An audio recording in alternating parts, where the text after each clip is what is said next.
Aula número 7? É, 7.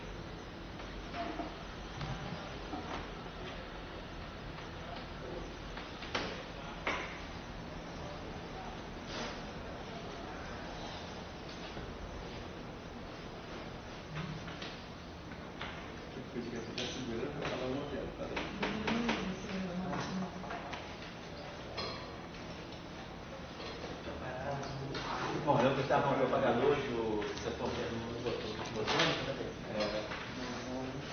Aí eu tinha deixado essa tarefa aqui, eu já discuti com a tia mesmo.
Bom, então, o que a gente estava discutindo na última aula, né, eram as funções de Green.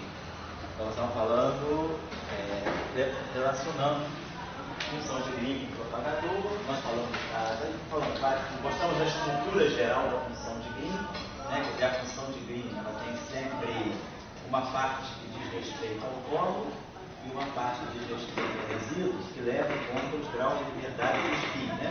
Quer dizer, a estrutura da função de Green é sempre um tipo, um sobre Davandiano mais N2 e um operador, né? Que a gente chamava de operador T, está tudo registrado na última aula, né? Não vou ficar muito em cima, a gente já falou sobre isso. Nós trabalhamos, vagamente lembro, nós trabalhamos também com o propagador ferminônico. Eu falei do caso do Chitirac também, não falei?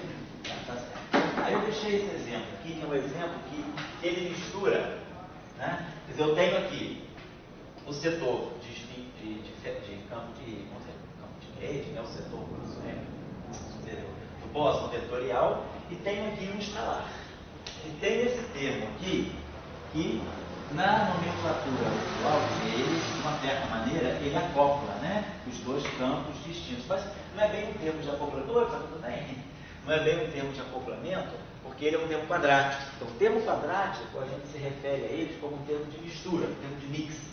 Então, aqui a gente tem um mix, né?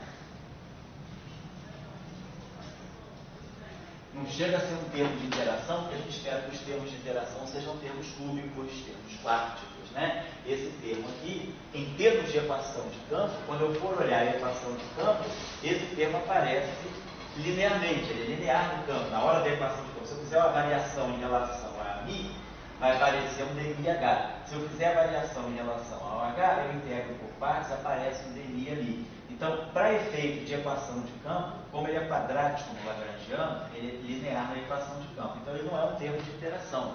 Ele é um termo, vamos dizer, de acoplamento, mas que não é interação. Então, a gente chama de termo de mixing. Quando a gente tem dois campos distintos. Oi? Quando a interação seria como? Quando é termo de interação, tem que ser no mínimo cúbico. No mínimo cúbico? É, porque o termo de interação, quer dizer, a equação de onda livre é sempre um operador, o campo,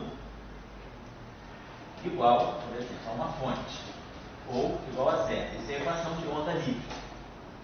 Então, se eu tenho uma coisa que é linear no campo, na equação de Euler-Lagrange, porque no Lagrangiano isso aqui deveria estar assim, campo, operador, campo.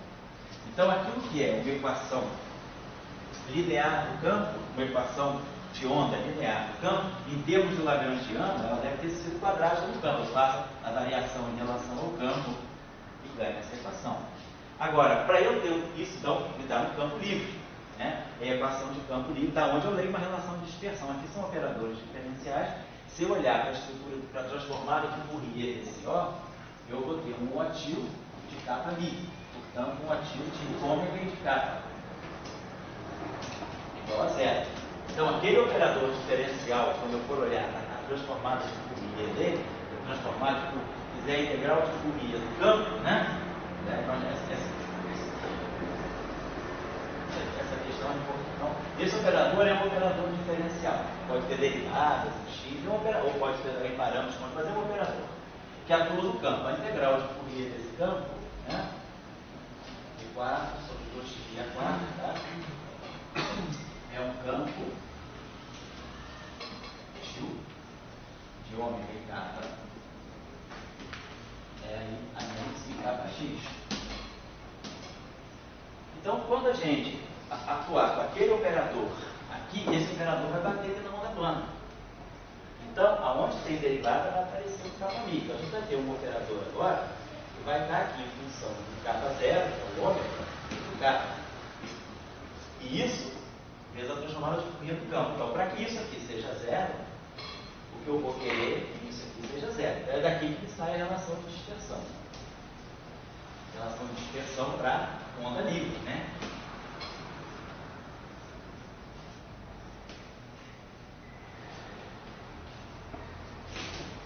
Então, na equação de Maxwell, é daqui que sai o kappa mi, né?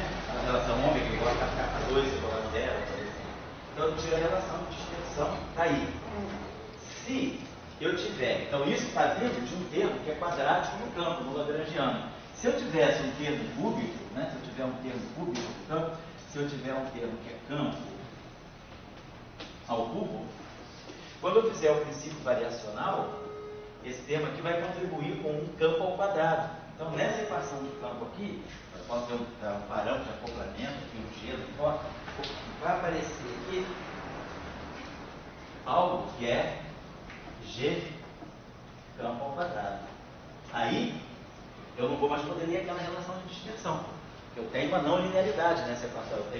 Então, a transformada de Fourier do lado esquerdo vai ser igual a transformada de Fourier do lado direito. Mas eu não vou tirar essa relação de dispersão histórica. Então, eu perco o caráter do campo livre. Agora tem um campo, a relação de dispersão dele mudou porque ele está em interação com outros campos, ou consigo mesmo, auto-interação, não importa. Então, quer dizer, quando a gente classifica de termos de interação, termos que são pelo menos cúbicos, né? No lagrangiano, porque aí são termos que vão dar contribuições não lineares aqui. Tá? Então, os termos que são quadráticos, eles são termos de acoplamento, mas não acoplamento no sentido de interação, acoplamento no sentido de mix. Estou misturando dois campos, mas a relação de dispersão ainda vai sair. Da relação de dispersão se tira a velocidade de grupo, né? A velocidade de casa e a velocidade de grupo, né? Você pode usar qual é a fórmula para com interação, sem interação? Qual é a fórmula válida? Se é velocidade de grupo, quer dizer, você usa para onda livre. Agora, se você quiser colocar interação, você vai poder tirar uma relação de grupo também modificada pela interação. Você vai ter uma modificação. Só que aí é uma equação não linear. Você vai ter uma equação mais complicada. Teoricamente, quando eu vejo essa uma onda. Você mede para estar falando da onda livre. Mas não é a onda é onda. A onda só tem interagido, o termo de onda. Sim. Também não conta. Claro, se você estiver no meio, você sabe, a minha onda está se propagando no meio. Aí você representa esse meio por alguma coisa que você coloca naquele operador diferencial. Você representa aquele meio por alguma coisa que você não sabe o que é o meio. Lado esquerdo, você introduz no óculos. Você tem uma relação de dispersão modificada pelo meio. Agora, se você está dizendo microscopicamente o que é esse meio? Esse meio, ele envolve campos também. Aí, como é que eu vou tirar essa relação de dispersão mais complicada? Porque aí você tem uma equação completamente não linear já nas transformadas. Quando você tira a velocidade do grupo, se você tiver só com ela vai ser a do Maxwell, a normal. Isso. Mas com a velocidade da luz no limite. Se botar do lado direito, você pode trabalhar com o seu velocidade esquerda, tem limite ou não, né? Sei. Se você colocar o que do lado direito? A alteração Isso. você pode ter uma velocidade de grupo acima de si. Pode ser que sim, pode ser que a interação te gere modos de propagação supraluminais, claro. Pode ter táquil. Se você colocar a interação, de repente você pode gerar táquil. Não é nem táquil no sentido de táquil. Velocidade acima de si.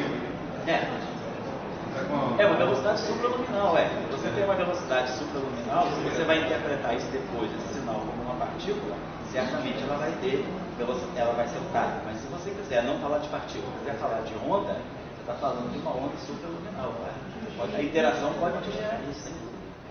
Quer dizer, a partícula ela estaria do lado esquerdo. Partícula livre, Do lado direito. A fonte. Mas se você colocar os campos, se tiver uma alta interação, você colocar os campos do lado direito, a partícula está dos dois lados. Você diria que estaria transformando o fóton Fóton vestido, fóton vestido. Então, na aula passada a gente deixou esse agora, exemplo. esse termo ali, então, ele entra no lado esquerdo. Ele entra no lado esquerdo, ele é um termo quadrado. Se a gente tirar a equação de campo, Se eu tirar a equação de campo para o F e I, para o AMI, então a gente olha, isso aqui vai me dar, vou lá fazer esse exercício mais ou menos feito, Quer dizer, tira a equação, faz o princípio variacional aqui, esse objeto aqui dá um dmi, F mi. Tira aqui, esse objeto aqui vai dar um si dmi h. E daquele lá menos j mi. Então, a gente vê que isso aqui vai dar, essa equação de campo vai ter dmi, F mi, vou colocar assim, mais si dmi h igual a j mi. Então, você coloca o campo aqui. Isso igual a essa fonte. E aí você tira a equação de campo agora para o H. A equação de campo para o H agora vai te dar o D'Alembertiano de H aqui, mas vai te dar aqui alguma coisa que vai ter o si dmi mi. E do lado direito vai te dar a fonte de J. Então, você ganha os campos do lado. É isso que eu vou fazer agora. Você ganha o campo do lado esquerdo, certo? Chegou de palavras assim, aí é uma maneira de você, assim, essa coisa do neutrino não é rápido? Sei. Aí é uma maneira de encontrar velocidades superiores a C, Isso. Sem violar o princípio de relatividade nenhuma. Você está dizendo que você tem velocidade supraluminal. A questão é você saber como é que você vai interpretar isso. Você não está violando, você está fora do cone de luz. Você não violou a relatividade. Simplesmente você está fora do cone de luz. Você tem um sinal que está se propagando fora do cone de luz. Você não violou a relatividade. Agora a questão é dizer, essa coisa que está se propagando fora do cone de luz, é um sinal físico ou não? Aí sim, você tem um problema com a causalidade. Mas o fato de você estar dentro ou fora do cone de luz não viola a causalidade, não viola a relatividade. Respeitando que ser invariante. Simplesmente uma coisa tem velocidade maior do que ser. Mas eu não entendo que pode ser um sinal não físico. Vamos só dar um exemplo, não sei se estou misturando a aula, mas digamos, aquele mix inteiro. Como? Aquele mix que você botou ali. Agora você vai lá, calcule a relação de expressão com ele. E daí você tem um ômega, uma zona de grupo maior que C. Entendeu? Desde bom. Estou com aquela onda agora, do FMI, se tornou maior que C devido a esse termo mix. Isso. A causalidade está ali naquele C. Em que sentido ela fala que C é a causalidade? Você botou aquele termo que C, aquele parâmetro, acoplando ali com H. Isso. Ou seja, a causalidade ou a quebra da causalidade? Se tiver velocidade supraluminal, você está quebrando a causalidade. Você está fora do cone de luz. Tudo bem, mas você está com causalidade que o que vem depois teve um antes. Entendeu? Você permanece com isso. Você não está, só que está indo mais rápido. A transmissão é mais rápida. Do que a da luz. Então, do que o C da luz. Isso, você estaria trabalhando com uma função de Green que é avançada e não retardada. Agora eu tenho uma função de Green avançada e não retardada. Mas é isso que você está dizendo. Se você está fora do cone de luz, você tem uma função de Green avançada. Se você tem um sinal que se propaga com velocidade maior que a da luz, aquela condição que nós colocamos na aula passada, a função de o que é a função de Green avançada, o que é a função de Green retardada, o que é a função de Green causal. Você estaria na região da função de Green avançada. Você teria uma função de Green que ela é zero, que ela é não zero, para aqueles tempos que não respeitam aquela relação de causalidade. Lembra que tinha aquele θ de T menos T'? Você está violando aquilo. Bom, no curso de eletromagnetismo... Não está botando C um valor mais alto, dele C, chamando agora, isso aqui o eu estou querendo dizer, eu não violei a relatividade, eu estou entendendo, na verdade, você está dizendo que o que é invariante agora não é C, mas é uma outra velocidade. Você está colocando uma outra velocidade de sinal. Eu acho que é isso que você está dizendo, não é isso? Pois é, nesse sentido você estaria violando o princípio da relatividade. Você não está violando o princípio da relatividade se você disser que você está fora do cone de luz, que você tem sinais que se propagam com velocidade maior que C. A velocidade da luz é uma constante para todos os observadores inerciais. Perfeito, isso aí está ok. Agora, se você tem um sinal que se propaga com velocidade maior do que a da luz, a tua pergunta é: eu posso trabalhar fisicamente com isso ou não? Tem gente que diz que sim. Como eu coloquei para vocês aí no curso, você pode trabalhar com teorias de campo, você pode trabalhar com teorias de campo não locais, e a não localidade, ela está te dando margem para esse tipo de formação de frentes de onda que se propagam com velocidade maior do que a da luz. Agora a questão é, como é que eu posso interpretar fisicamente um sinal que se propaga com velocidade maior do que a da luz?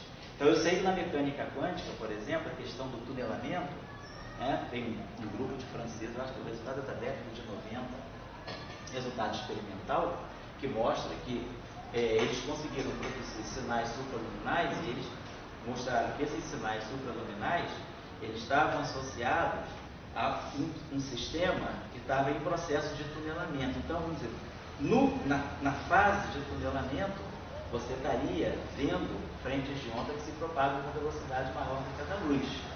Aí você falaria, será que isso eu estou violando física ou não estou violando física? Então você teria uma propagação num tempo transiente muito pequeno de um sinal que se propaga com velocidade maior do que a da luz. Qual é o grande risco que eu corro com isso aí? É o risco da quebra da causalidade. Mas como você está numa mecânica quântica não relativista, você não tem compromisso com isso, porque C para você é infinito, né? Então você associa que é possível ter essa velocidade supraluminal nesse regime que o sistema está tunelando. É uma saída que se encontrou para aquele caso ali. Agora, em física de partículas, quando a gente encontra uma partícula que se propaga com velocidade maior do que a da luz, uma partícula livre que se propaga com velocidade maior do que a da luz, se você for olhar a relação entre energia e momento dela, aí você vê que você está ganhando, na verdade, uma velocidade maior que a da luz, você está ganhando um gama imaginário. Então você perde interpretação com isso, mas não quer dizer que perde interpretação dentro da teoria de campo causal. Agora, não quer dizer que você não possa fazer física com isso. Tem linhas de pesquisa que investem nessa direção, teorias de campo não locais e táticas. Eu já tinha dado no outro curso, eu acho que de eletromagnetismo, eu dei aquelas referências para vocês, né, do Regan, né? Ele trabalha sobre muito com isso, sobre a questão de sinais supraluminais. Vocês podem olhar os trabalhos dele, tem um monte de trabalho dele em revista, né? Publicado em revista normal aí. É uma visão. Como é que eu vou dar significado a objetos que são de natureza tactônica, né? Oi? A quebra da simetria leva a ter, por exemplo, velocidade maior? Pode.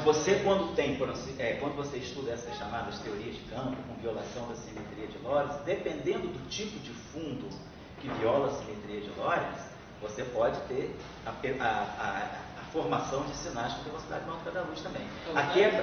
Oi? Não causais.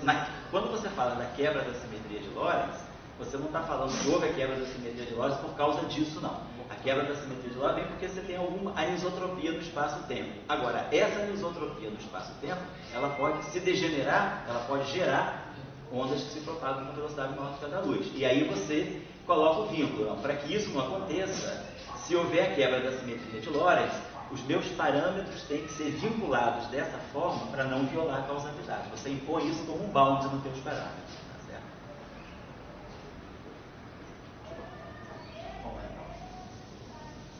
Bom, então, segundo o que nós estudamos na aula passada, no nosso desenvolvimento da outra vez, nós olhamos, né? O que nós olhamos, né? Vou só retomar aqui, quando a gente tem a equação de campo livre, né? Então, nós temos a equação de campo livre, esse campo aqui igual a uma fonte. Então, a nossa ideia era a solução particular, a solução do campo induzida por essa fonte é a função de Green, então vou colocar aqui a integral da função de Green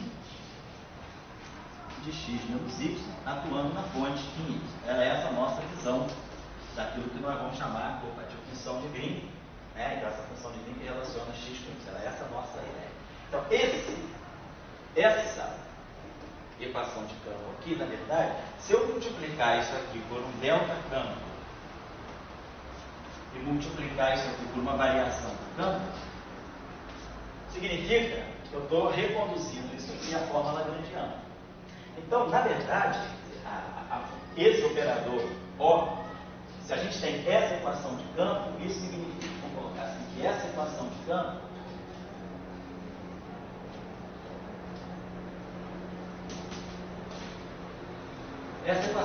ela foi gerada por uma certa densidade de lagrangiano que tem essa estrutura aqui, campo, operador, campo. Então, essa forma aqui é bastante conveniente que eu colocasse sob essa forma, porque eu isolo esse operador, e esse operador que está aqui, ao inverter esse operador, que é o G, né? É daqui que eu vou ler a minha função de Green. Então, o meu O menos 1 é o meu G. Então, a gente não precisa nem derivar as equações de campo, a gente vai direto para o lagrangiano, escreve, reconduz o lagrangiano a uma forma desse tipo, onde tem campo, operador, campo, e ao inverter esse objeto aqui, a gente já está tendo informação sobre a função de Green. Fala aí. Se eu não está chamando de interação, por exemplo, ali é do campo livre, né? O campo Aí, livre tem uma fórmula nem possível mesmo. Nem possível. Então, se o eixo também conta com interação. Consigo mesmo, conta com auto-interação. Higgs, por exemplo, auto-interação. Então, os campos que estão em jogo aqui para nós são o AMI e o H. Pode ser o próprio campo também. Se você tiver a nulidade, se a fonte for o próprio campo, é exatamente o salto, você está tendo interação. Então, essa fonte depende do campo, então você já não pode mais falar do campo livre.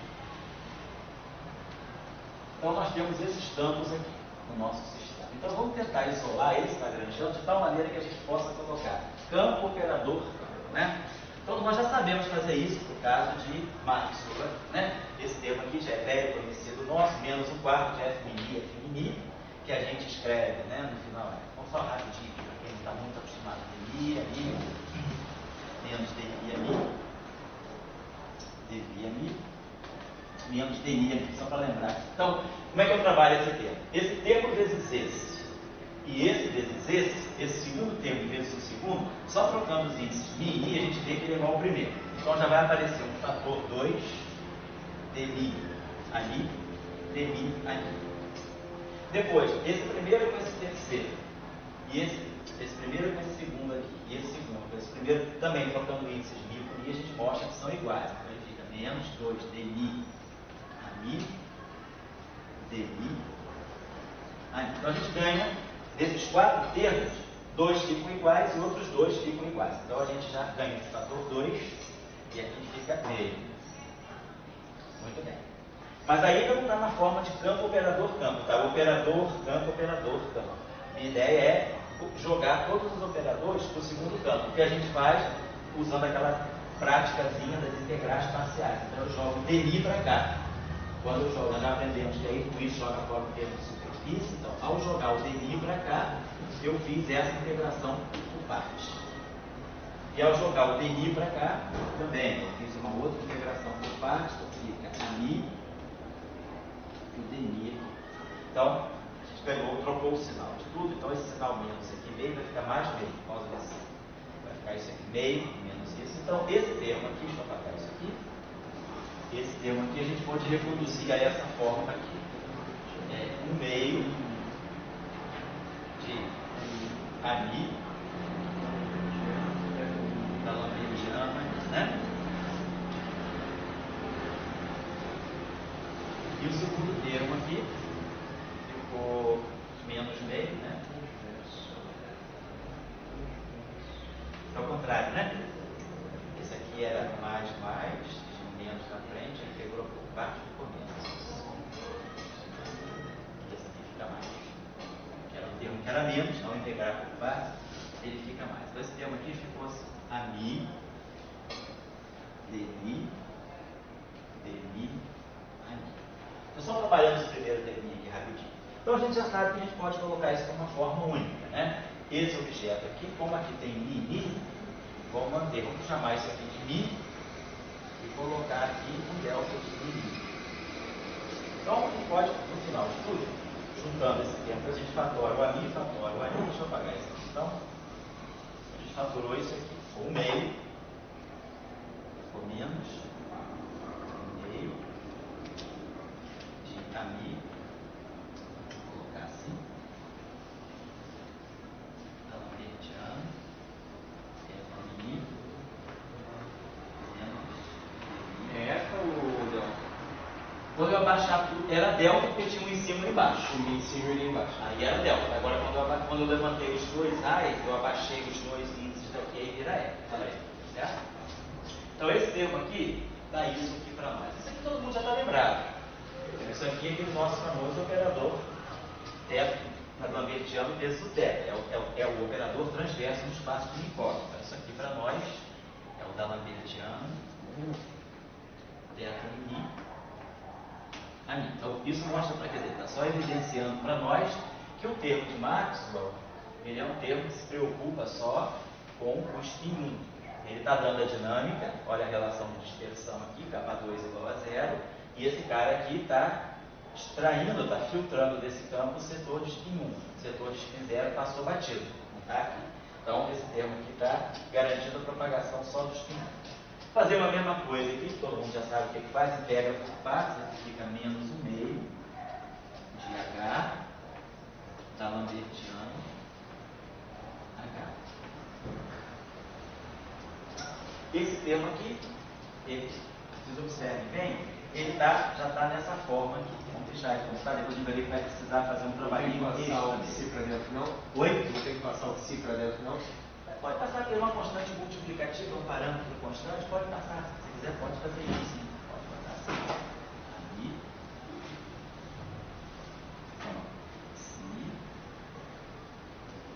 H. Vamos fazer o contrário, que a gente está botando então 4 índices assim. Vamos botar isso aqui. Isso aqui. E aí depois, menos J aqui.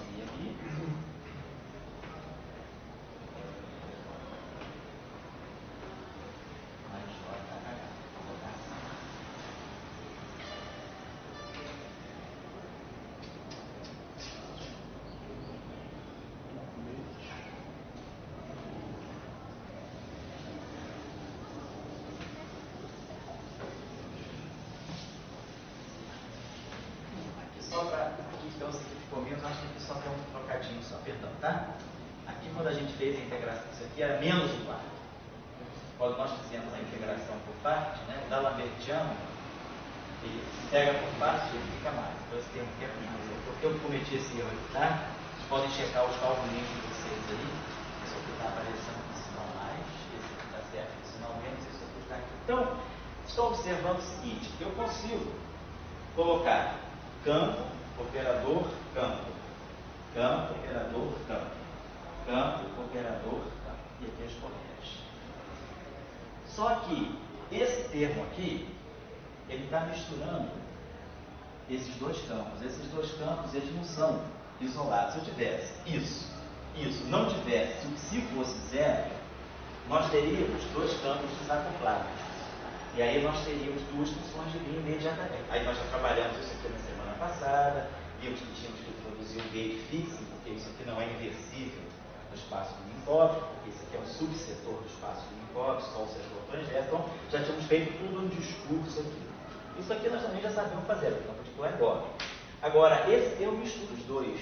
Então, isso mostra que, nessa situação em que o psi é diferente de 0, a Mi e H não são dois campos disjuntos um do outro. Eles estão basicamente formando uma mesma estrutura. Eu vou ter que ter uma função de Green, a Mi com a Mi, de H com H, mas vou ter que ter uma função de Green também, de Mi com H. Então, é mais conveniente nesse caso, ao invés de trabalharmos com os dois campos separados, a gente cria uma estrutura nova, a gente agrupa esses dois campos como se a gente criasse um novo vetor em que eu vou trabalhar num problema que, em vez de ser, esse problema aqui é 4x4 e esse problema aqui é unidimensional. Então, eu vou agrupar o campo vetorial e o campo, né, esse campo escalar, H, no mesmo objeto.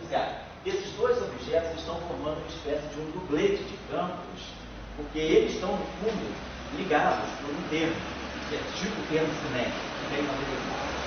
Então, se eu introduzo essa estrutura que eu uso agora como objeto 5-dimensional, esse Lagrangiano aqui, eu poderia escrever ele dessa forma, né? Eu poderia pensar, eu coloco esse vetor aqui como sendo um vetor linha,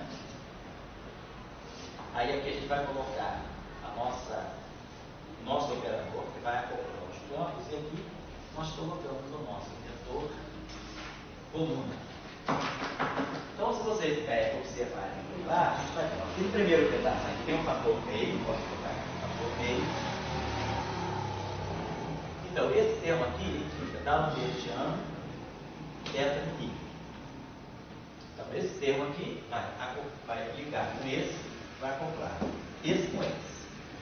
Depois eu tenho um segundo termo que vai atuar, um operador que vai atuar no H, mas que vai acoplar com a Mi, que é esse operador aqui, ó, Psi. Então eu poderia colocar aqui um Psi de Mi, porque esse objeto vai bater nesse e esse objeto vai bater nesse. Quando multiplicar por uma Mi, eu ganho o primeiro termo e ganho o terceiro termo. Só que tem um probleminha. O terceiro termo estaria aparecendo com esse fator meio. Eu estou colocando esse meio aqui. Mas observe o seguinte, esse termo que está aqui, eu posso quebrar esse termo em duas partes iguais. Eu posso escrever esse termo como sendo o que está aqui, então, botando lá o que o Saulo quer, deixando o C igual a Ψ sobre 2 dμh. Agora, eu posso escrever esse termo também assim, menos dμ. Aí é Psi, não? Oi? Estou fazendo uma transição, você vai ver já por que é Ψ sobre 2. Aqui, Ψ sobre 2 e H. Observe o seguinte, desse termo aqui, se eu faço uma integração parcial nele, esse menos dμ vem para cá mais dμ. Então, fica igual a esse termo.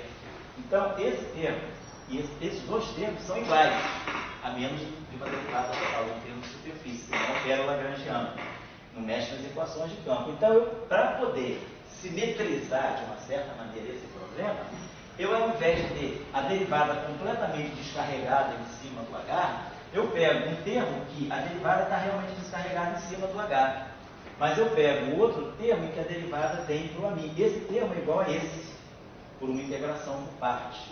Então, dessa forma, eu simetrizo, porque aí eu tenho esse objeto aqui com o Ψ sobre 2 atuando com H, e o termo que vai vir aqui vai ser menos Ψ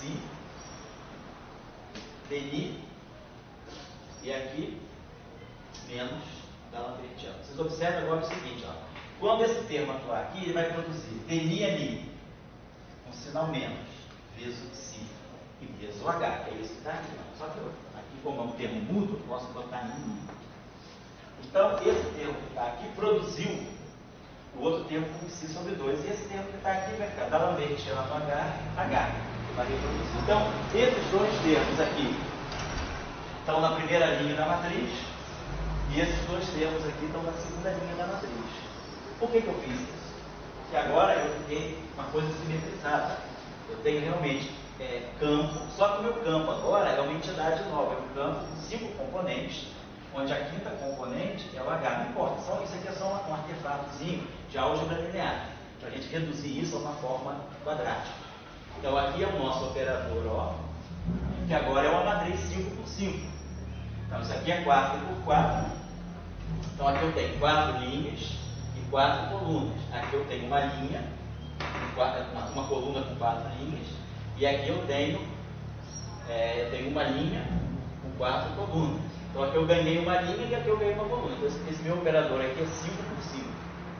Eu introduzi o campo H junto com a Mi, criei um problema 5-dimensional, mas é um problema de passagem, tem 4 dimensões, é claro. Só criei esse operador para reduzir o meu problema. E aqui eu posso escrever aqueles termos de fonte dessa forma também. Eu posso colocar aqui mais a Mi H atuando nas fontes. O AMI está com menos JMI, posso colocar assim, e o H está com J. Então, está lá. Então, com isso, eu escrevi aquele problema lá de uma forma matricial bastante conveniente. Então, é isso aqui. Por que isso facilita a vida da gente? Porque na hora de tirar as funções de Green desse problema, eu consigo congregar as funções de Green todas num operador só. Porque senão eu teria que operar com duas equações separadas, iterar as duas equações. Aqui não. Então, o truque, mais ou menos o truque, o conselhozinho de trabalho, é esse. Sempre que tiver sistemas com campos, né, em forma quadrática, campos distintos, acoplados em formas quadráticas, é a gente tentar jogar todos os campos numa única estrutura e criar um novo campo por eles, com todos os campos, e aumentar a dimensionalidade do problema. Então eu fico com isso aqui. Tá? Então esse operador. Então o meu problema agora é inverter esse operador. Professor, Oi. isso varia com uma funções de contorno que estão sendo muito certo? Se você tem que calcular algumas outras coisas, como por exemplo a mediana do barro. Ah, certo. Ah, não, aí você tem que fazer outra fé. Pois é, teoria de campo com contorno, teoria de campos com fronteira, aí o problema é diferente. Mesmo um lagrangiano livre, ele passa a ter o papel da fronteira e criar uma interação. Então, quer dizer, nesse problema, você está estudando o efeito Casimir. Então, se você quiser estudar o efeito Casimir para esse sistema, você vai tirar as funções de Green por aqui. Mas agora, você vai ter que colocar condições de contorno nas fronteiras. E é isso aí que vai gerar interação. Por isso, e nas passagens, por exemplo, para antisimetrizar esse termo. Pois é, aí você tem que jogar, você não pode jogar fora os termos de superfície. Você, então, quer dizer, nesse caso aqui, o ideal é você tirar as funções de Green, levando em conta as condições de fronteira finita, na região finita. Aqui eu estou supondo que os campos caem a zero no finito. Exatamente. Tá? Então, se você quiser. Essa metodologia pode servir, mas ali criar alguns tamanhos da superfície, sabe? Pode, você pode fazer o seguinte, porque quando você vai calcular o efeito Casimir, né, você vai ver as condições de contorno sobre os teus campos, vão ser na borda. Agora, você vai ter que iterar as funções de Green. As funções de Green você tira por aqui, mas aí você suplementa essas funções de Green com as condições de contorno nas placas. Tá certo? Se você precisar de referência para isso, você deve ter, não sei, você deve ter, tá? Bom, então tá legal. Então eu vou deixar isso aqui, que nós vamos precisar de vez em quando voltar a isso na grande. Então, um problema técnico agora é um problema de álgebra linear, é um problema de inverter essa matriz aqui, porque essa matriz aqui é que vai me dar os propagadores, ou seja, as funções de Green. Com essa estrutura do operador O, então fica claro que o operador O menos 1 vai ter essa mesma estrutura. Ele vai ter aqui uma função de Green, vamos dizer assim, G mini, que vai ser a função de Green que vai conectar o A com o A. Depois aqui nós vamos ter uma função de Green que vai conectar o A com o H. Essa função de Green aqui, ela vai ter um único índice. Depois nós vamos ter essa função de Green que conecta o H com o A. Vamos ver que elas vão ser iguais. Vamos chamar isso aqui de um G' ali. E aqui eu vou ter a função de Green escalar que conecta H com H. Então eu vou até fazer o seguinte, vou escrever dessa forma que eu acho que é melhor. Aqui a gente teria uma função de Green que conecta o AMI com o AMI. Aqui conecta o AMI com o H. Aqui a função de Green que conecta o H com o AMI. E aqui a função de Green que conecta o H com o H. Por que fica claro ver isso? Porque fica assim, ó, esse operador atua no AMI, vai ser igual a essa fonte, né? Quer dizer, esse operador aqui atuando no AMI, mais esse operador aqui atuando no J, vai estar me dando essa fonte aqui. Então, essa fonte aqui, ela está me acoplando o A com o J e o A com esse J. Então, é uma função de do A com H. Essa aqui é do H com A e essa aqui é do H com H. Então, os propagadores, se eu tivesse que ler os propagadores, eu teria que ler nessa ordem. Então, vamos ver, o nosso problema, então, é tirar essa matriz aqui, tirar o inverso dessa matriz aqui. Deixa eu apagar isso aqui e vamos retomar essa matriz aqui. Então, vamos colocar. Então, vou botar aqui para a gente não perder, que eu vou precisar apagar o lado de lá. Então, nós ficamos assim, alambertiano.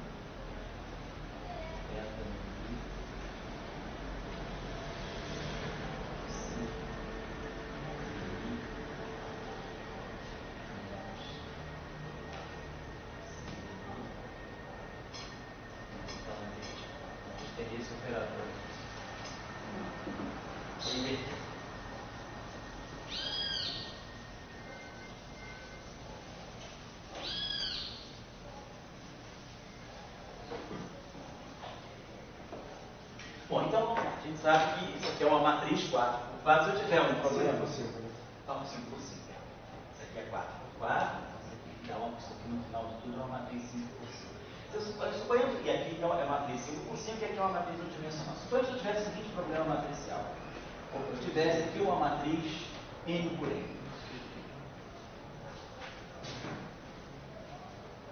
E aqui uma matriz que eu vou chamar de D, N por N.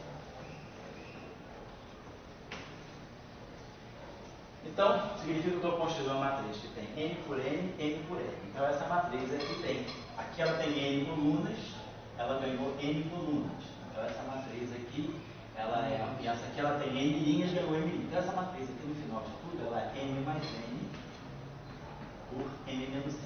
Por N mais N. Então, é uma matriz quadrada. Então, essa aqui é uma matriz quadrada 5 por 5. Essa é 4 por 4, e essa é unidimensional. Então, meu problema é 5 por 5. Essa matriz aqui acrescentou N linhas e N colunas. Então, claro, eu vou completar aqui uma matriz que tenha N linhas e N colunas. E essa matriz aqui que tem N linhas e N colunas. Certo? Então fica tudo certinho. Ó. Essa matriz aqui tem N mais N linhas e N mais N colunas. N mais N linhas e N mais N colunas. Então, essa matriz aqui é N por N, essa aqui é N por N, e essas matrizes aqui não são necessariamente quadradas. Tá? Nesse caso aqui, claro que não é quadrada. Essa matriz aqui é uma matriz coluna. Então, ela é uma matriz que tem 4 linhas e uma coluna. Então, é uma matriz 4 por 1. Ah lá, só isso aqui. Então, essa matriz aqui sendo quadrada, e essa matriz aqui sendo quadrada, elas podem, eventualmente, ser inversíveis.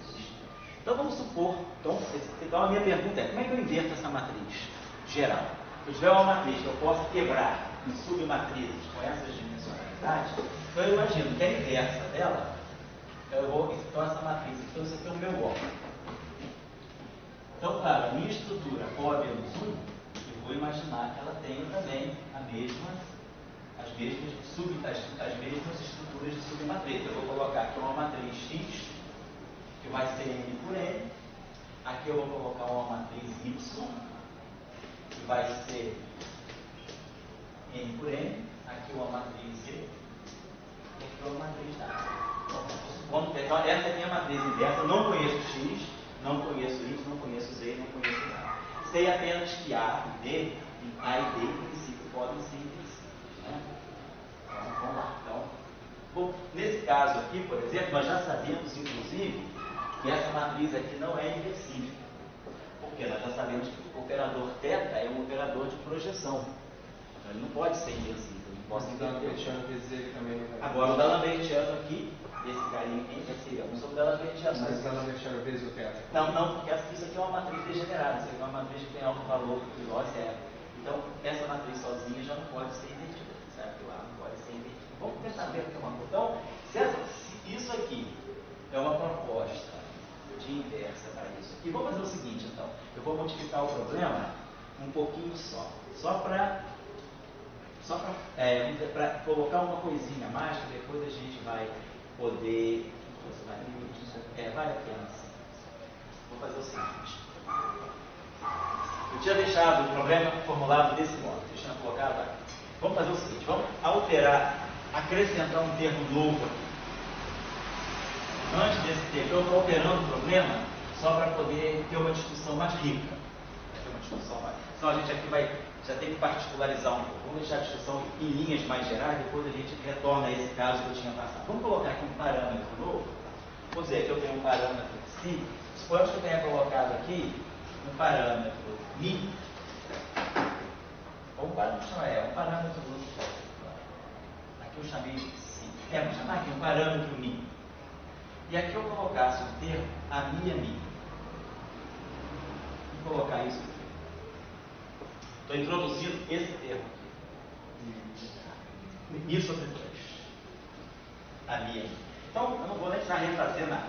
Se eu refizer o problema de botar campo operador, simplesmente esse termo aqui, nós já sabemos que esse termo aqui, ele, na verdade, ele pode ser escrito assim, né? A mi, θ mi, a mi.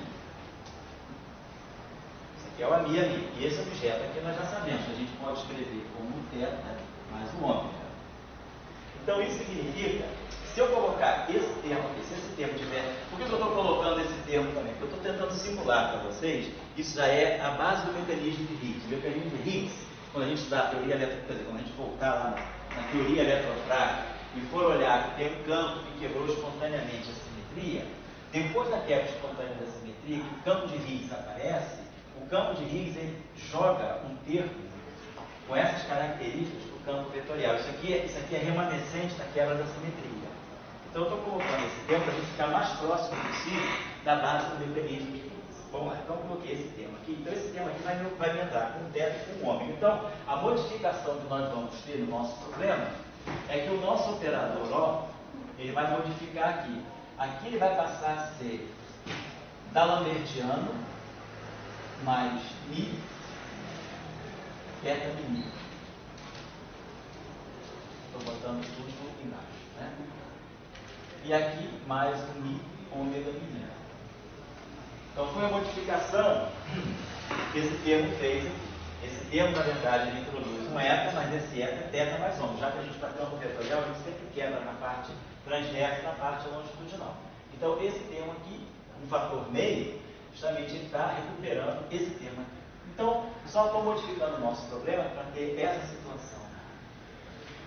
Então, vamos trabalhar. Então, agora a gente sabe, da aula que nós tivemos na aula passada, nós vimos que quando a gente aumenta a gente introduz o setor longitudinal em cima do setor transversal, a gente ganha alguma coisa invisível. Nós tínhamos visto na aula passada que qualquer estrutura desse tipo, A, θ Mi, mais B, ômega Mi, essa estrutura aqui pode ser invertida. A inversa dela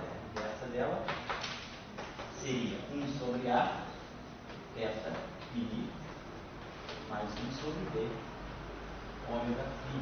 A inversa disso aqui seria essa. A inversa teria que ser pensada desse modo aqui. Perdão, A, θ Mi, Mi, O, mais B, ômega Mi, O, que multiplica 1 sobre A, θ Mi, mais 1 sobre B, ômega Mi. Isso aqui dá para nós delta Mi. Então isso aqui mostra que esse operador inverte esse. Isso vezes isso dá 1, θ vezes θ dá θ. Isso aqui dá 0, isso aqui dá 0 e isso aqui dá 1. Então dá alternância, certo?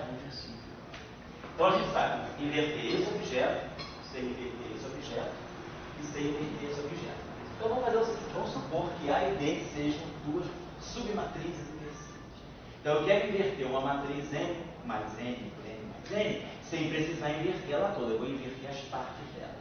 Então, esse probleminha é um problema de álgebra linear que a gente vai rapidinho, porque se essa matriz aqui e aquela ali são inversas, o produto tem que dar identidade. Então eu vou ter que AX mais BZ dá identidade. A identidade N por N. Né? Eu vou ter a identidade aqui, 0, 0, identidade N por N. Então a matriz A é N por N, a matriz X também é N por N, então aqui primeiro tem que dar N por N, a matriz B é N por N. Mas a matriz Z é N por N. Então quando eu multiplicar as duas, eu vou ganhar uma matriz N por N. Então a primeira equação está correta. Toda ela, essa equação é uma equação matricial N por N. Depois que eu fizer a Y mais BW, isso vai dar certo. Se eu tivesse colocado esse termo a mais e não ficasse inversível, a lagrangiana está errada? Não, eu teria que introduzir o gate fix. Assim que a gente fez na aula passada, eu teria que introduzir aquele parâmetro. É isso que eu estou querendo evitar aqui, para fazer uma discussão mais geral. Depois nós vamos voltar a essa discussão. Vamos lá, depois do final do dia, vamos lá. Se o Mi for 0, como é que eu fico nisso? Escondido. Oi? Simetria está escondido. Vamos lá, hein? Você quer ver? Depois a mesma coisa aqui. CX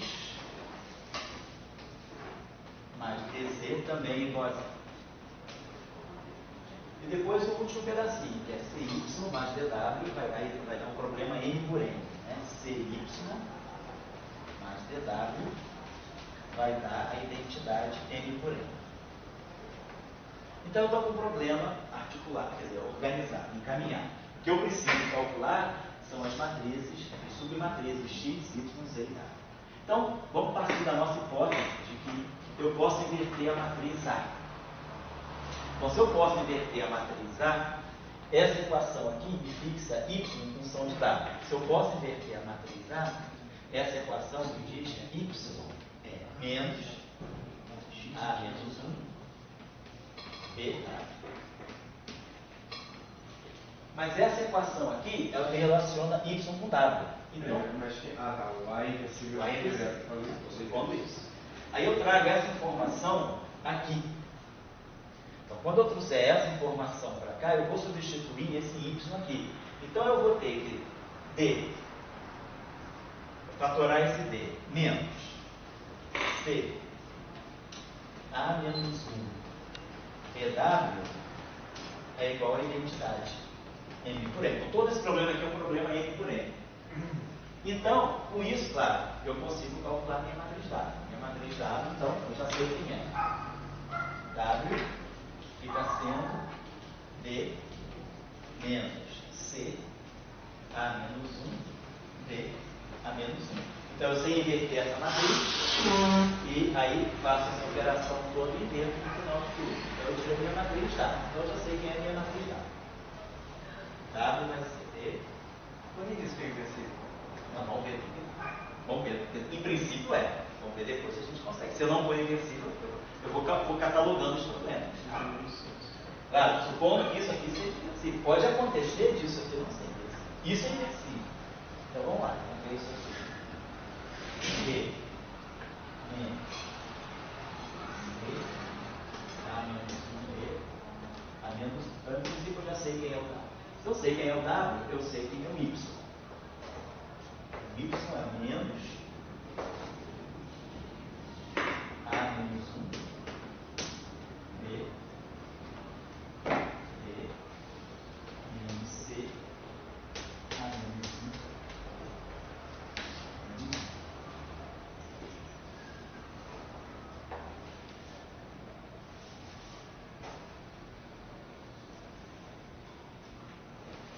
Claro. Agora eu fiquei com dois problemas para resolver, x e z. Então, suponhamos agora que D seja inversível. Então, deixa eu apagar isso aqui. Eu poluí muito. Isso aqui foi feito. Isso aqui foi feito.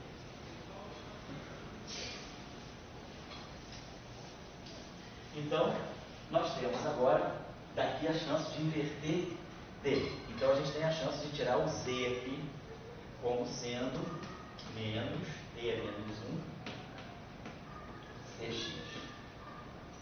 E aí, jogo essa informação lá em cima, para poder ficar com a minha equação só em X.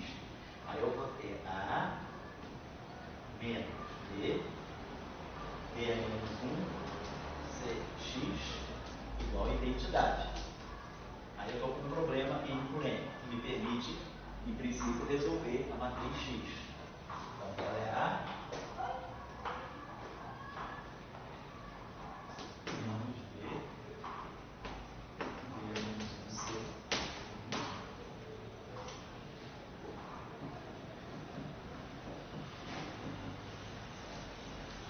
E aí eu tenho a matriz Z, que é menos D menos 1.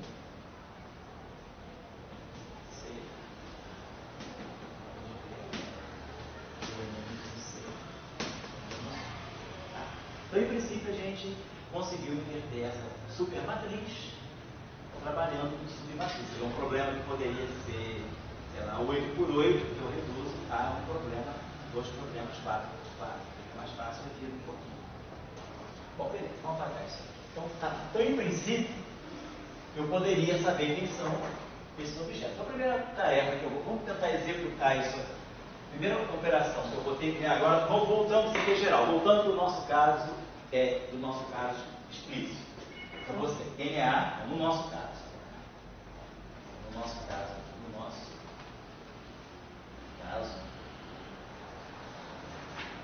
ó, tá assim. Então a gente já vai poder ter a primeira informação de qual vai ser o propagador do campo vetorial que ficou nesse modelinho aí. Então nós vamos ter que pegar A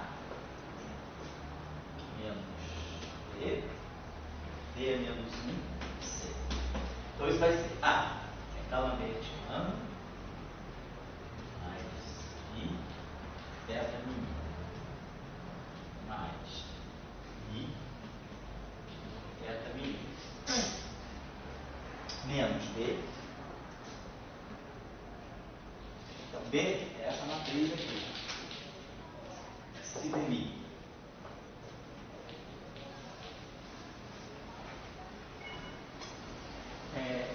D é menos 1. É menos 1 sobre o D'Alembertiano. Então, quando eu botar o D é menos 1, eu tenho menos do D'Alembertiano, vai ficar mais D'Alembertiano aqui no denominador. Catadores, né, no denominador. E depois, o outro termo lá, que é menos si demi. Então, vai aparecer um outro sinal menos, tá?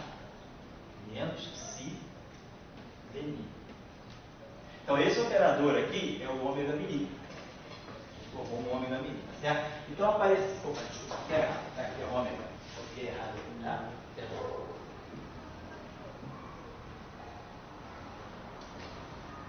Vamos lá. Menos D. D é menos 1, então tem menos. D é menos 1. O D tem um sinal menos. E o C tem um sinal menos. Com 3 menos, lá no final do dia dá um menos. Tá legal, tá? Então, esse objeto que está aqui é o ômega mini. Então, a gente aparece aqui com o parâmetro μ menos si ao quadrado.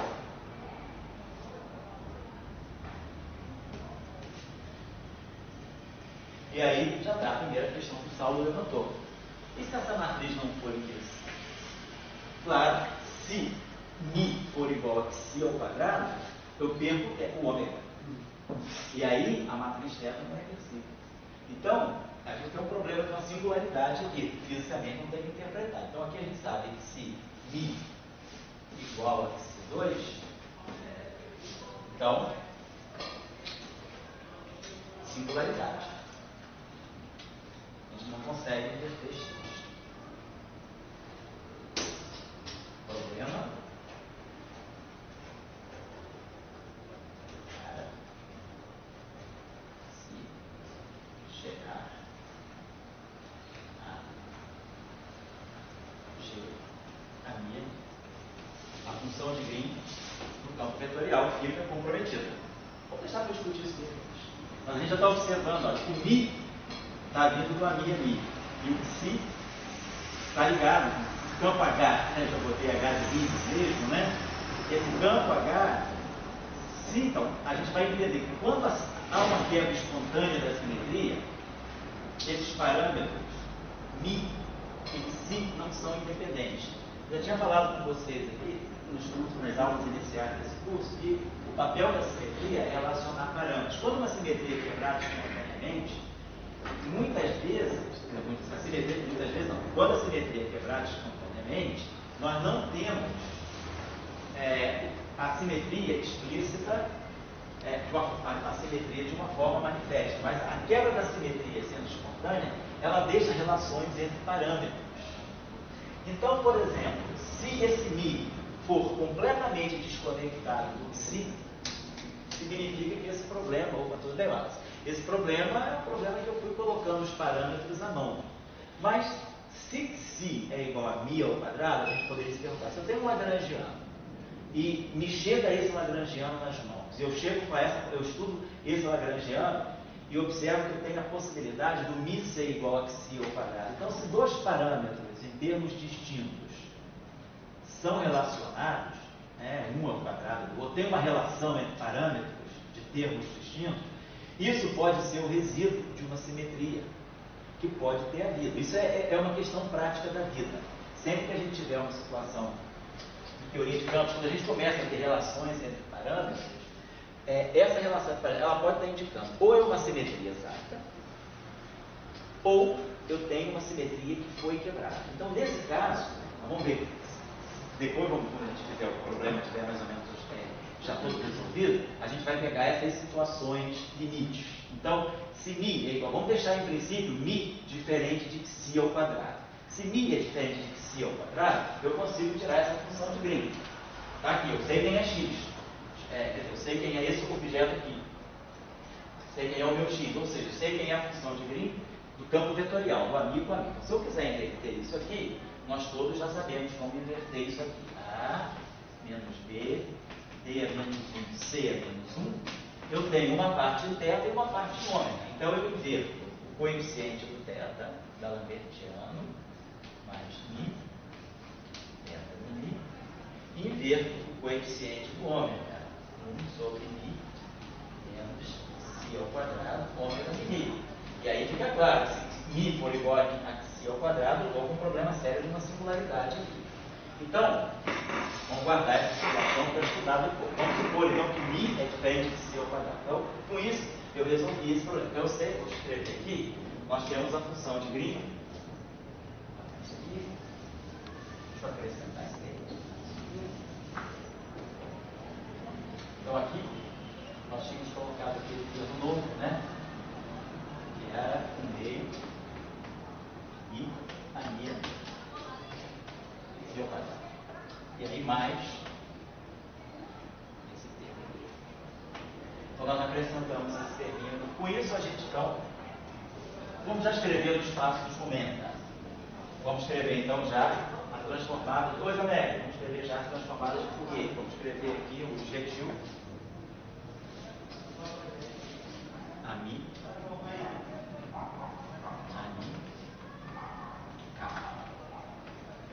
Então, o primeiro termo vai ficar, da Lambertiano fica menos K2. Então, vamos poder botar esse menos 1 aqui. K2 menos mi. Então, já seria bom que esse mi fosse uma grandeza positiva. Porque aquilo ali, como nós estamos vendo, olha o polo da função de Green. O polo da função de Green significaria uma excitação correspondente a uma partícula massiva. Então, eu deveria ter uma partícula com spin 1, olha, está aparecendo aqui no setor de spin 1, setor transverso. Então, eu deveria ter uma partícula massiva agora. Nesse caso, aqui seria o fóton massivo. Seria um bóson vetorial massivo por causa da quebra espontânea da simetria. Claro, não necessariamente fóton, não sei se é zero. Mas um bóson vetorial massivo devido a esse polo se desenvolveu aqui. O θ mini é mini. Vou passar já para o espaço de momenta, menos kappa mi sobre K2. E depois, do outro setor lá, mais. O outro não tem o que fazer, transformado de Fourier aqui. Esse coeficiente é um coeficiente meramente paramétrico, né? E aqui eu tenho kappa mi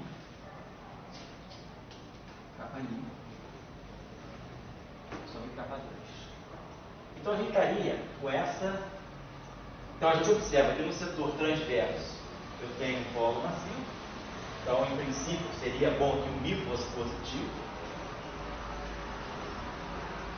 para evitar justamente a presença do K2 igual a mi, significa então uma partícula com massa de repouso ao quadrado igual a mi. Como mi é positivo, vamos chamar esse parâmetro, sei lá, tem que chamar de mi, vamos chamar esse parâmetro de lambda ao quadrado. Então, mi é positivo. Então, vamos adotar essa notação. Para nós, mi vai ser um lambda ao quadrado. Então, para manter essa ideia, hoje vamos chamar de 1. A gente está adotando que mi é positivo. A gente tem como isso. Oi? Não é por conta do polo. A gente está adotando que mi é positivo. Isso, por causa do, eu quero evitar um TAC. Então, para eu evitar um TAC, e não ter problema de interpretar partículas com velocidade maior do que a da luz, eu prefiro pegar o fato de que para tomar um regime. Parece que as coisas se conduzem bem se o mi for positivo, eu evito o TAC. Então, eu tenho um espectro em uma partícula supraluminal. Vamos chamar isso, só para não confundir as notações que eu posso depois querer voltar uma outra, vamos chamar esse mi de um A ao quadrado, só para ficar claro. Então, até melhor, desculpa por dar uma outra, bota mi zero ao quadrado, sabe? Chamar esse mi de 1 e 0 ao quadrado, já que ele é um parâmetro não negativo, é maior ou igual a zero, porque na verdade ele precisa ser zero, ele pode ser zero.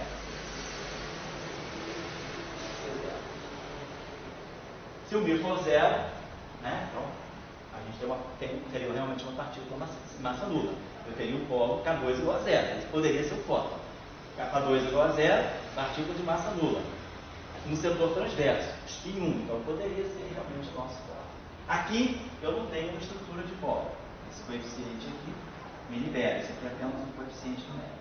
Paramétrico. Então, claro, se isso aqui for igual a esse problema, vamos analisar esse problema depois. Então, vamos guardar essa situação limite. Então, o caso, vamos dizer assim, o caso anormal, não anômalo, mas o caso anômalo, anômalo é perigoso por causa da questão da anomalia, então, vamos chamar de caso patológico, caso particular. Caso particular 1. Se igual se ao quadrado igual a mim. Né? Se ao quadrado igual a mim, significa que se ao quadrado igual a mim zero ao quadrado. Vou colocar assim. Depois a gente vai estudar esse caso particular. Vou deixar ele guardadinho. Então, a gente já estudou esse caso aqui. Agora, como é que eu vou tirar essa função de Green aqui? É a função de Green que vai acoplar o amigo com H. Seria uma função de Green, vamos dizer assim, do bóson intermediário com o Higgs. Então vamos calcular. Isso aqui eu já sei. Isso aqui eu já sei. Isso aqui eu calculo fácil também. Eu sei quem é o A menos 1. Então vamos fazer esse calculinho agora. Eu sei quem é D. Não, esse aqui não. Eu sei esse aqui, perdão. Eu sei quem é A menos B, D menos 1, C menos 1. Está calculado aqui. Eu multiplico isso aqui por C e multiplico por D menos 1. Então, se eu apagar isso aqui agora, então se nós pegarmos isso que está aqui, então o que eu estou pegando? Estou aproveitando esse resultado aqui. Estou aproveitando essa coluna aqui. Eu vou pegar um pouquinho e já vou dar um intervalo. Tracei isso aqui. Então, eu vou multiplicar isso aqui tudo por C. Quem é C? A, B, C. C é menos que C deli.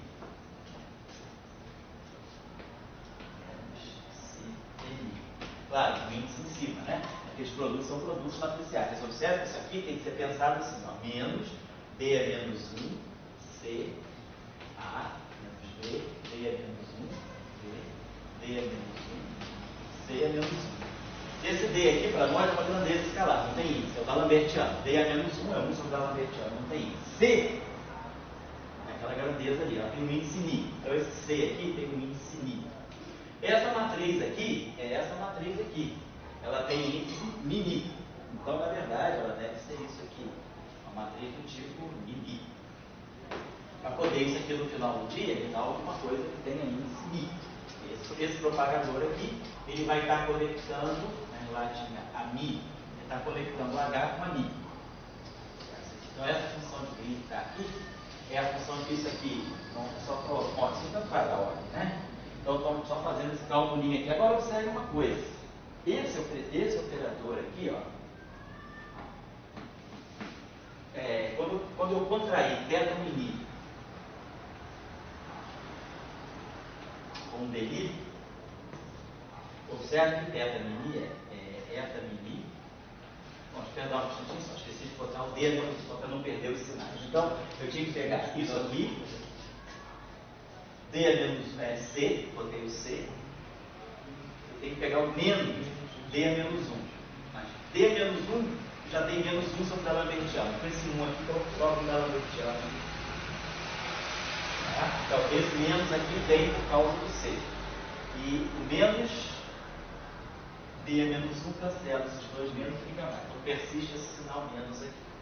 Agora, não preciso nem mostrar a vocês, a gente já falou sobre isso. Toda vez que eu pego θ mini e multiplico por D, isso aqui é identicamente zero. Por quê? Porque esse operador aqui é transverso.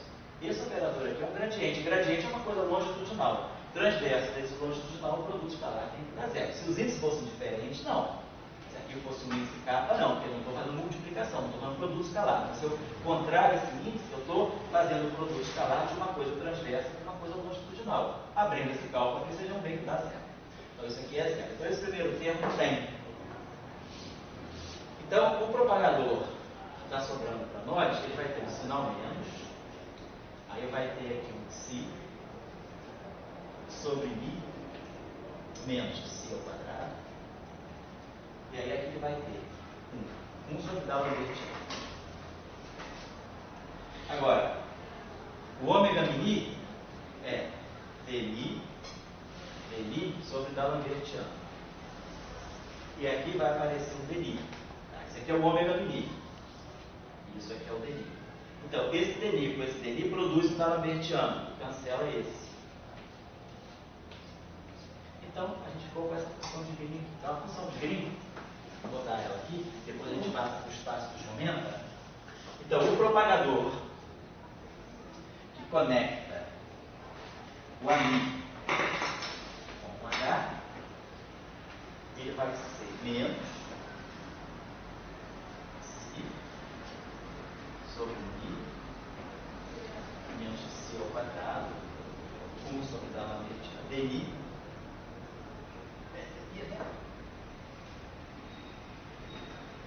sobre W mediana. Então, indo para o espaço do momento,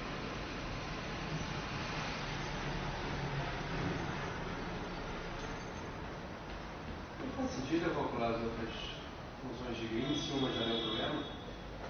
uma não deu problema, uma pode ter um problema. Eu estou trabalhando na região sem problema, depois eu vou para a região com problema. Essa é a lógica do nosso tratamento. Tá? Vamos supor que Mi2, que se não tenha nada a ver com Mi, são parâmetros independentes, não sejam iguais. Então eu estou trabalhando na região salvo. Depois vamos pegar os casos perigosos. Tá?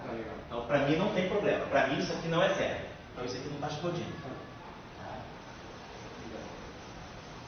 Por enquanto.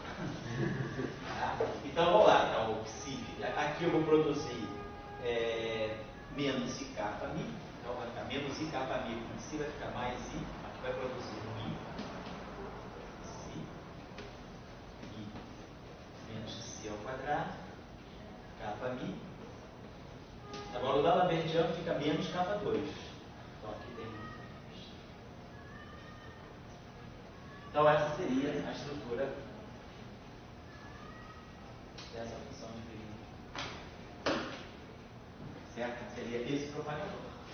Observem que esse propagador, a pergunta é, será que esse polo K2 igual a zero é o polo sensato? Será que tem essa partícula aí? Observe que esse é o propagador misto. Ele está ligando a Mi com H. Ele está, vamos dizer, misturando flutuações de dois campos distintos. Então, ele não deve ter uma interpretação direta de partícula. Ele não é a partícula associada nem a um campo nem outro. Então, a gente está guardando essa interpretação de partícula, essa função de Green aqui, porque essa conecta o A com A. Então, isso aqui representa realmente um objeto. Tá? Eu estou trabalhando com duas flutuações do mesmo. Então, esse polo, depois vamos olhar os demais polos. Bom, esse cálculo aqui, eu não preciso fazer.